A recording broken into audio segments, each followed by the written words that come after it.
दोस्तों, जीवन में धोखा खाना भी बहुत जरूरी है, क्योंकि चलना तो माँ बाप सिखा देते हैं, लेकिन संभलना खुद ही सीखना पड़ता है। ये जिंदगी बहुत छोटी है, इसलिए किसी इंसान का भी पीछा करने से कहीं जरूरी है अपने सपनों को पूरा करना। जिंदगी में हमेशा हंसते रहो, इसलिए नहीं कि आपके पास हंसने का कारण है, बल्कि इसलिए कि इस दुनिया को रत्ती भर भी फर्क नहीं पड़ता आपके आंसुओं से। चील की ऊंची उड़ान देखकर चिड़िया कभी भी डिप्रेशन में नहीं आती, मगर इंसान की ऊंची उड़ान देखकर इंसान खुद बहुत जल्दी डिप्रेशन में आ जाते हैं। अक्सर हम जीवन में ये सोचते हैं कि हमने जीवन में कोई भी पाप नहीं किया, फिर भी हमारे जीवन में आखिर इतना कष्ट क्यों आया। ये कष्ट और कहीं से नहीं, लोगों की बुराई करने के कारण उनके पाप कर्मों से आया है, जो बुराई करते ही हमारे पास आ जाता है। आइए इस बात को हम एक कहानी के माध्यम से समझाते हैं, लेकिन इससे पहले कि आप कहानी में खो जाओ, हमारे चैनल को सब्सक्राइब कर लीजिए, वीडियो को लाइक और अपने दोस्तों में शेयर जरूर कर दीजिए। तो आइए दोस्तों, जल्दी से वीडियो को शुरू करते हैं।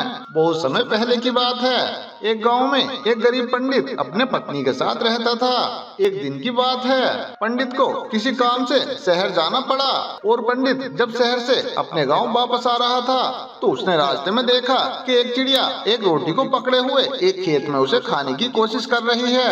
तभी उस पंडित ने उस चिड़िया की चोंच से वह रोटी छीन ली। मुंह का आहार छिन जाने पर उस चिड़िया ने आकाश की तरफ देखते हुए कहा, दूसरे को दुख देना अच्छी बात नहीं है। उस दिन चिड़िया बहुत ज्यादा निराश हो गई। बाद में चिड़िया जब उस रोटी के बारे में सोचती तो वह पंडित को श्राप देते हुए कहती है, तुमने मुझे जिस तरह से निराश किया है, तू भी एक दिन उसी तरह से निराश होगा। उस रोटी के बारे में सोचते सोचते चिड़िया ने कुछ दिनों तक कुछ नहीं खाया और भूख के कारण वह मर गई। और वह पंडित उस रोटी को खुशी खुशी अपने घर ले गया और बहुत ही खुश होकर उस रोटी को खा लिया। कुछ दिनों बाद उस पंडित के घर एक लड़के का जन्म हुआ। वह लड़का देखने में इतना सुंदर था कि जो भी उसे देखता बस देखता ही रह जाता था। माँ बाप उस बच्चे को देखकर अपनी भूख प्यास भूल जाते थे। फिर धीरे धीरे वह लड़का बड़ा होने लगा। उस लड़के की सुंदरता को देखकर माँ बाप का कोई खुशी का ठिकाना नहीं था। वह लड़का इतना प्यारा था कि उसके माँ बाप उसके बिना एक पल भी नहीं रह पाते थे। जब वह लड़का बड़ा हो गया तो उस लड़के की एक दिन अचानक मृत्यु हो गई। जब से उस लड़के की मृत्यु हुई, माँ बाप की आंखों से आंसू रुकने का नाम नहीं ले रहे थे। उन दोनों ने अपना खाना पीना छोड़ दिया और दिन रात वह छाती पीटते हुए कहते, हे यमदूत, तुमने ऐसा क्यों किया? आखिर हमारे बेटे का क्या कसूर था? आखिर तुम उसे क्यों ले गए? इसी तरह से वह पंडित रोज सर पटक कर यही बात कहता था। पंडित को इस तरह रोते हुए देख एक दिन यमदूत पंडित के सपने में आया और कहा, जिस तरह तुम सर पटक पटक कर रो रहे हो, मुझे पता है तुम अपने बेटे के लिए रो रहे हो। अगर तुम अपने बेटे को देखना चाहते हो तो तुम्हें मेरी एक बात माननी होगी। कल तुम भीतर से दरवाजा बंद करके अपने पूजा घर में सोना और 2 दिन तक वहां जाकर कोई तुम्हें जगाए ना। अगले दिन विस्तार पूर्वक उस ब्राह्मण ने अपनी पत्नी को सब कुछ बताया और यमदूत के कहे अनुसार वह पूजा घर में जाकर सो गया। जब पंडित को गहरी नींद आई, एक यमदूत वहां आया।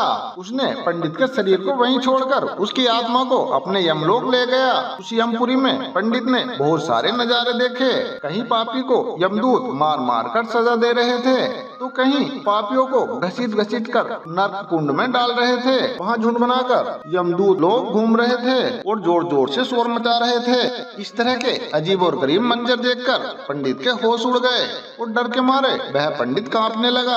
वह यमदूत उसे यमराज के पास लेकर आया। डर के मारे थर थर कांपते हुए पंडित को देखकर यमराज ने कहा, हे पुजारी, तुम डरो मत, यहाँ तुम्हें कुछ नहीं होगा। जरा तुम उन नौजवानों की तरफ देखो, क्या उनमें से कोई तुम्हारा बेटा है? उस पंडित ने उन नौजवानों की तरफ देखा तो उसने अपने बेटे को मौजूद पाया। बेटे को देखकर खुश होकर उस पंडित ने यमराज से कहा, जी हाँ महाराज, वह मेरा बेटा है। पंडित का जवाब सुनकर उस यमराज ने कहा, उसे यहाँ बुलाओ, अगर वो नहीं आता है तो वहीं जाकर बुला लाओ। पंडित ने अपने बेटे को पुकारा, लेकिन वह नहीं आया। तब वह पंडित अपने बेटे के पास जाकर बोला, अरे बेटा, देखो मैं आया हूँ, तुम मेरे साथ चलो।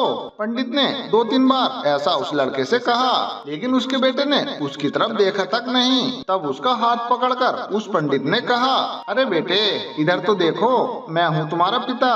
यह सुनकर बेटे ने बाप की तरफ देखा और चिल्लाकर कहा, अरे तुम मुझे बेटा क्यों कह रहे हो? मैं तुम्हारा बेटा नहीं हूँ। कभी तुमने चिड़िया को तकलीफ पहुँचाई थी, तुमने उसके मुंह का खाना छीन लिया था। उसी का बदला लेने के लिए मैंने तुम्हारा बेटा बनकर तुम्हारे घर जन्म लिया था। क्यों, अब आया न तुम्हें याद? जिस तरह मेरे मन को तुमने तकलीफ पहुँचाई थी, उसी तरह मैंने तेरे मन को तकलीफ पहुँचाकर वहाँ से चला आया। बेटे का जवाब सुनकर वह पंडित निराश हो गया और यमराज के पास जाकर उदास होकर बोला, हे यमराज जी, वह मेरा बेटा नहीं है। पंडित की बात सुनकर उस यमराज ने कहा, अरे तुम लोग बिना वजह मुझे कोस रहे थे, अब तुम्हें पता चल गया ना किसका कसूर था। इतना कहकर उस यमराज ने अपने दूत को इशारा किया और वह यमदूत पंडित की आत्मा को लेकर उसी पूजा घर में चला गया और उस आत्मा को पंडित के शरीर में डाल दिया और यमदूत वहाँ से चला गया। और जब पंडित की आँख खुली तो पंडित ने अपनी घरवाली से सारा हाल बता दिया और उसके बाद पंडित और उसकी घरवाली ने आंसू बहाना बंद कर दिया। दोस्तों, किसी को बुरा बोलना, चुगली करना, जलन करना या ईर्ष्या करना, ये सब आपकी तरक्की और खुशियों को रोक देते हैं। ये सब आपके जीवन में गहरा प्रभाव डालते हैं। कर्म एक ऐसी जगह है जहाँ हमें उसे बुलाने की जरूरत नहीं पड़ती। हमने जो पकाया होता है हमें खाने को वही मिलता है। हमारा कर्म ही अक्सर हमारे सामने आता है। हम जैसा बोते हैं वैसा ही पाते हैं। तो दोस्तों, मैं आशा करता हूँ हमारी इस वीडियो से तुम्हें जरूर कोई ज्ञान मिला होगा। अगर हमारी वीडियो आपको अच्छी लगी हो तो कमेंट बॉक्स में बोधाय नमः अवश्य लिखें। तो मिलते हैं दोस्तों इसी तरह की एक और नई वीडियो के साथ। तब तक आप अपना ध्यान रखिए और हमेशा खुश रहिए।